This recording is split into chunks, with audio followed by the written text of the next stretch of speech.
Hello friends, welcome to Naresh I technology. My name is Ravishankar. आज हम लोग बात करने वाले हैं ऑब्जेक्ट ओरिएंटेड प्रोग्रामिंग के बारे में। ये नरेश इंस्टीट्यूट ऑफ टेक्नोलॉजी पहली बार हिंदी वीडियोस के साथ यूट्यूब चैनल में इसे अपलोड कर रहा है, ताकि ये हिंदी वीडियोस आसानी तक आप तक पहुंच सके और आसानी से आप इन चीज़ों को समझ सके। तो इसी क्रम में आज हम लोग अपने जावा में ऑब्जेक्ट ओरिएंटेड प्रोग्रामिंग, जो कि जावा का बैकबोन माना जाता है, उसके बारे में डिस्कस कर रहे हैं। तो ऑब्जेक्ट ओरिएंटेड प्रोग्रामिंग है क्या? जैसे कि हम जानते हैं, प्रोसीजरल ओरिएंटेड प्रोग्रामिंग के बाद ऑब्जेक्ट ओरिएंटेड प्रोग्रामिंग आया। और बेसिकली ऑब्जेक्ट ओरिएंटेड प्रोग्रामिंग का मतलब होता है कि हम एक प्रोग्राम को डेवलप करें, प्रोग्राम को डिजाइन करें इस तरीके से कि वो क्लास और ऑब्जेक्ट के सपोर्ट से डिजाइन हो। तो हम बोल सकते हैं, अगर हम इसके डेफिनेशन में जाएं, तो हम बोल सकते हैं it is a methodology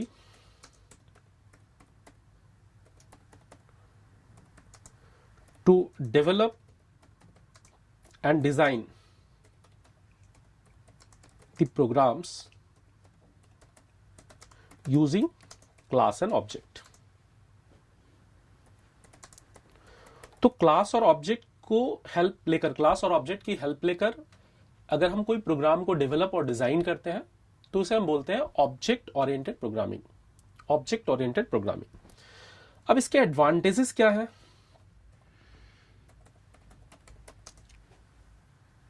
advantages of object oriented programming. तो अगर हम बात करें इसके एडवांटेजेस की, तो इसका जो सबसे पहला एडवांटेज है वो है मॉड्यूलैरिटी।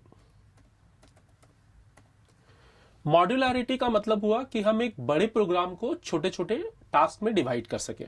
मॉड्यूल वाइज हम उसको डिवाइड कर सके, एक बड़े टास्क को हम छोटे छोटे टास्क में डिवाइड कर सके। और जाहिर है इसके लिए हम लोग मेथड्स का यूज करते हैं, मॉड्यूलैरिटी। दूसरी जो चीज है वो है रीयूजेबिलिटी। हमने जो मॉड्यूल्स बनाए, हमने जो मेथड्स बनाए, हम उन मेथड्स को रीयूज कर सकते हैं।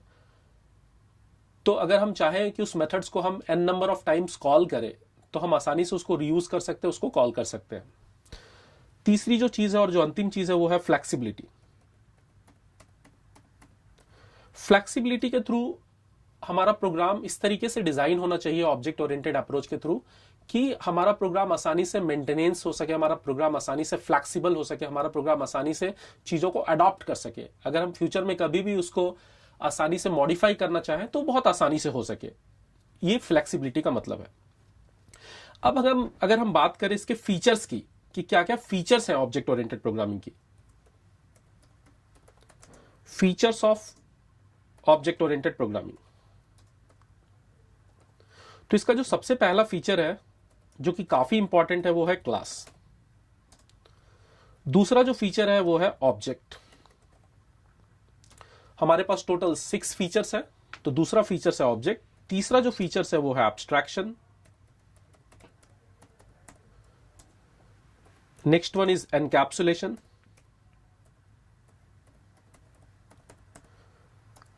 Next one is inheritance. And the last one is polymorphism.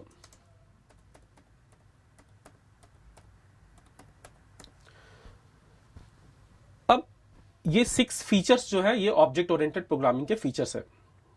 तो कोई भी लैंग्वेज अगर ऑब्जेक्ट ओरिएंटेड प्रोग्रामिंग बनना चाहता है, तो उस लैंग्वेज को इन 6 फीचर्स को सपोर्ट करना होगा। अब ये जो 6 फीचर्स है, class, object, abstraction, encapsulation, inheritance and polymorphism, इसके बारे में हम लोग डिटेल बात करते हैं। यहां पर जो सबसे इंपॉर्टेंट चीज है, मेरे हिसाब से जो सबसे इंपॉर्टेंट है वो है क्लास। क्योंकि काफी इंपॉर्टेंट है क्लास। जब भी हम कोई प्रोग्राम लिखते हैं जावा में, तो सारे प्रोग्राम्स में हम क्लास जरूर यूज करते हैं। यानी यूं कहें कि बिना क्लास के हम जावा के प्रोग्राम्स लिख ही नहीं सकते। अगर हमें कोई भी छोटा से छोटा जावा प्रोग्राम लिखना है, तो हम क्लास की यूज जरूर करते हैं। तो ये एक एसेंशियल फीचर्स है जावा का और ऑब्जेक्ट ओरिएंटेड प्रोग्रामिंग का। तो हम लोग सबसे पहले बात करते हैं क्लास के बारे में, कि क्लास क्या है। अब मैं यहां पे थोड़ा सा ज्यादा टाइम लूंगा आपका क्लास, क्योंकि ये बहुत इंपॉर्टेंट फीचर है। जैसा कि मैंने कहा कि हर एक क्लास में, हर एक जावा प्रोग्राम्स में हम क्लास की यूज करते ही करते हैं। तो क्लास बेसिकली है क्या, अगर हम इसके बारे में थोड़ा सा डिटेल बात करें कि ये क्लास है क्या, और काफी इंपॉर्टेंट है, काफी इंपॉर्टेंट है। तो अगर ये क्लास है क्या, तो क्लास जो होता है, क्लास इज अ मॉडल। आप इसको टेम्पलेट भी बोल सकते हो,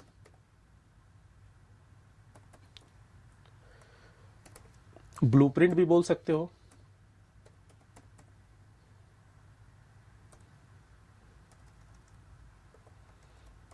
प्रोटोटाइप भी बोल सकते हो, फॉर क्रिएटिंग ऑब्जेक्ट। अब ये वर्ड्स जो आए हैं, ये वर्ड्स जो हमने यूज करा है यहां पे, मॉडल, टेम्पलेट, ब्लूप्रिंट, प्रोटोटाइप, ये एक्चुअली है क्या, ये हम किस लिए यूज कर रहे हैं, और ये ऑब्जेक्ट बनाने के लिए किस तरह हेल्प करेगा हमें। तो सबसे पहली बात जो है, ये जो ब्लूप्रिंट है या फिर मॉडल है, टेम्पलेट है, इसको हम कुछ इस तरीके से समझते हैं। जैसे कि मान लीजिए कि मैंने, सपोज करो कि मैंने अपने घर के पास कोई एक छोटी सी जमीन खरीदी। अब उस लैंड पे, उस जमीन पर मैं सपोज एक स्कूल बनवाना चाहता हूं। तो सबसे पहले मुझे क्या करना होगा, सबसे पहले मुझे उस स्कूल का एक रफ आर्किटेक्चर बनाना होगा अपने इंजीनियर से, अपने सिविल इंजीनियर से। तो उस जमीन का पूरा मेजरमेंट मैं सिविल इंजीनियर को दूंगा। सिविल इंजीनियर उसको मेजर करके उसके अकॉर्डेंस, मेरे जमीन के अकॉर्डेंस, मेरे लैंड के अकॉर्डेंस, वो एक मेरे को रफ आर्किटेक्चर प्रोवाइड कर देंगे। वो रफ आर्किटेक्चर ही क्लास है, वो रफ आर्किटेक्चर ही मॉडल है, वो रफ आर्किटेक्चर ही ब्लूप्रिंट है। किसके लिए, उस स्कूल को बनाने के लिए। बिना उस रफ आर्किटेक्चर के हम एक अच्छा स्कूल नहीं बना सकते, या हम एक अच्छा ऑब्जेक्ट नहीं बना सकते। तो ऑब्जेक्ट बनाने के लिए हमें सबसे पहले क्या चाहिए, हमें सबसे पहले चाहिए एक रफ आर्किटेक्चर, एक मॉडल। और वो मॉडल हमें कौन प्रोवाइड करता है, वो मॉडल हमें प्रोवाइड करता है क्लास। अब इसको हम दूसरे तरीके से समझाते हैं। हम जो भी चीजें देख पा रहे हैं, हमारा मोबाइल हो, लैपटॉप हो, बाइक हो, कार हो, एरोप्लेन हो, ये जो भी चीजें हम देख पा रहे हैं, जो भी चीजें हैं, एग्जिस्टिंग है, अगर आप ध्यान दो तो वो चीजें दो बार बनती हैं। बहुत इंपॉर्टेंट है ये। तो वो दो बार कब बनती है, एक बार बनती है अगर मैं एरोप्लेन बना रहा हूं, तो वो दो बार कब बनेगी। पहली बार वो बनेगी हमारे इंटरनल वर्ल्ड में, हमारे माइंड में। हमारे माइंड में एक आर्किटेक्चर होगा एरोप्लेन का, हमारे माइंड में एक एरोप्लेन का स्क्रैच होगा, और फिर उसी स्क्रैच को हम फिजिकल वर्ल्ड में उतारेंगे। और जैसे ही उसको फिजिकल वर्ल्ड में हम ले आए, हमारे माइंड के स्क्रैच को, तो वो क्या कहलाएगा, वो कहलाएगा ऑब्जेक्ट।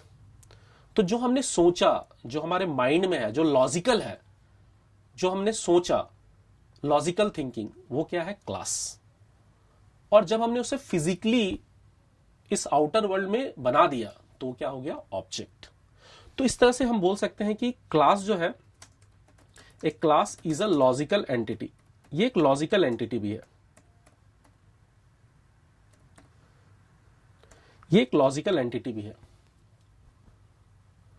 इसके साथ एक क्लास जो है वो यूजर डिफाइंड डेटा टाइप है।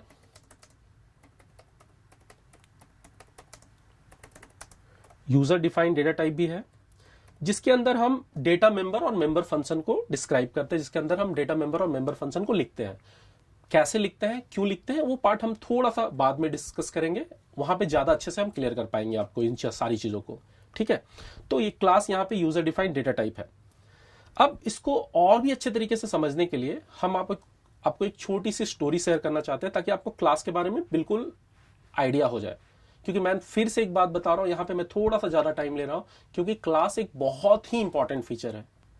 अगर आप एक अच्छा डेवलपर बनना चाहते हो, तो आपके पास सोचने की शक्ति होनी चाहिए, आपके पास इमेजिनेशन का पावर होना चाहिए, आपके पास एनालिसिस का पावर होना चाहिए, और वो पावर आपको क्लास देता है। वो सारी चीजें आप क्लास में ही लिखते हो, तभी जाकर आप एक अच्छा प्रोग्रामर बन सकते हो। तो अच्छे प्रोग्रामिंग के लिए आपके पास लॉजिकल थिंकिंग, एनालाइजिंग पावर, ये होना बहुत ही जरूरी है। और वो सारी चीजें आप कहां लिखते हो, वो सारी चीजें हम क्लास में लिखते हैं। और ये कंप्लीटली लॉजिकल होता है, क्योंकि जब तक हम ऑब्जेक्ट नहीं बनाते तब तक सब कुछ इनर वर्ल्ड में चल रहा होता है, हमारे माइंड में चल रहा होता है। तो क्लास जो है वो टोटल लॉजिकल एंटिटी है जब तक हम इसको फिजिकली आउटर वर्ल्ड में ना उतार दें। तो एक छोटा सा स्टोरी हम शेयर करना चाह रहे हैं। लेट्स से यहां पर एक ऑर्गेनाइजेशन है, इससे काफी कुछ समझ में आएगा, तो थोड़ा सा इस पे आप ध्यान देंगे। एक छोटा सा ऑर्गेनाइजेशन है और ये ऑर्गेनाइजेशन क्या चाहता है, ये ऑर्गेनाइजेशन चाहता है कि हम एक प्रोडक्ट तैयार करें। तो क्या प्रोडक्ट तैयार करना चाहता है ये ऑर्गेनाइजेशन? लेट्स से ये ऑर्गेनाइजेशन एक प्रोडक्ट तैयार करना चाहता है, हैमर। आई होप आपको पता होगा हैमर। तो हैमर के लिए हम किसके पास जाते हैं? जनरली हम हैमर के लिए ब्लैक स्मिथ के पास जाते हैं, और इसी हैमर को तैयार करने के लिए हम एक इंजीनियर के पास भी जाते हैं। तो यानी अब जो हमारा जो हैमर है वो ब्लैक स्मिथ भी तैयार कर रहा है और हमारा ये हैमर जो है वो इंजीनियर भी तैयार कर रहा है। तो यहां पे 1 आवर टाइम जो है ब्लैक स्मिथ ले रहा है to gather the raw material.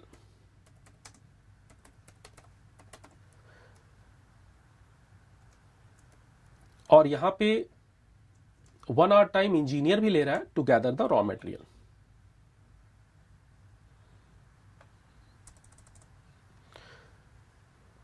Next 2 hours time blacksmith ले रहा है टू बॉयल द लिक्विड। अब ये जो मटेरियल गैदर हुआ ना, उसको हम बॉयल कैसे कर रहे हैं? जब तक हम बॉयल नहीं करेंगे, जब तक वो हीट नहीं होगा, हम शेप नहीं दे सकते। तो मैंने उसे बॉयल किया, टू बॉयल द लिक्विड। ठीक है, suppose same 2 hours time engineers को भी लग रहा है टू बॉयल द लिक्विड। अब इसके बाद 4 आवर्स टाइम ब्लैक स्मिथ ले रहा है टू बीट एंड शेप, यानी उस बॉयल लिक्विड को एक शेप प्रोवाइड करने के लिए, एक हैमर का शेप प्रोवाइड करने के लिए वो 4 आवर्स का टाइम ले रहा है ताकि वो हैमर का शेप आ जाए। अब यहां पे ब्लैक स्मिथ का हैमर कंप्लीट हो चुका है। अब यहां पर इंजीनियर क्या कर रहा है? इंजीनियर 1 आवर टाइम ले रहा है to create a hammer diagram. तो एक घंटे में वो एक हैमर का डायग्राम बना रहा है। जैसे मैंने कहा ना, सिविल इंजीनियर एक डायग्राम बना के मुझे दिया स्कूल के लिए, वैसे ही इंजीनियर यहां पे 1 घंटे में एक हैमर का डायग्राम बना रहा है। एक रफ डायग्राम हैमर का बन रहा है। इसके बाद इंजीनियर क्या कर रहे हैं?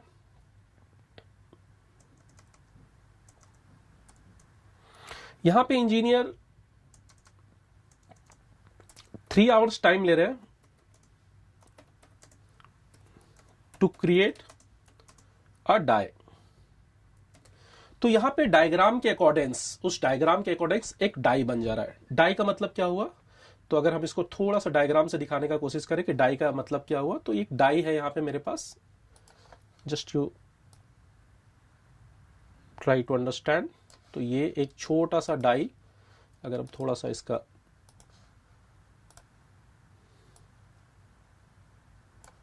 इस तरीके का कुछ एक डाई इंजीनियर बना रहा है। ये जो डाई बन रहा है ये किसके अकॉर्डिंग्स बन रहा है? ये बन रहा है उसी पेपर के अकॉर्डिंग्स। वो जो पेपर में हमने 1 घंटे में जो इंजीनियर ने जो हैमर बनाया ना, हैमर का डायग्राम बनाया, तो उसी के अकॉर्डिंग्स एक यहां पे हैमर बन गया। परफेक्ट है, उम्मीद है आपको हैमर दिख रहा होगा। अब ये हैमर मेरा रेडी है। अब इंजीनियर क्या कर रहा है? इंजीनियर 1 घंटे का टाइम ले रहा है टू कास्ट द लिक्विड। अब यहां पर जो ये डाई बन गया मेरा, जो डाई मेरा रेडी हो गया, उसमें ये लिक्विड को कास्ट कर दे रहा है। जैसे हम मूर्तियों में सांचा बनाते हैं ना, सांचा होता है, मूर्ति बनाते हैं हम लोग, पूजा के समय हम मूर्तियों का सांचा बनाते हैं और फिर उससे मूर्तियां निकलती है, वैसे ही टू कास्ट द लिक्विड। तो यहां पे लिक्विड कार्ड हो गया और फाइनली हैमर मेरा क्रिएट हो गया। तो अब आप देखो ब्लैक स्मिथ ने कितना टाइम लिया हैमर बनाने के लिए। तो अगर आप देखो ब्लैक स्मिथ ने टोटल 7 आवर्स टाइम लिया इस हैमर को क्रिएट करने के लिए।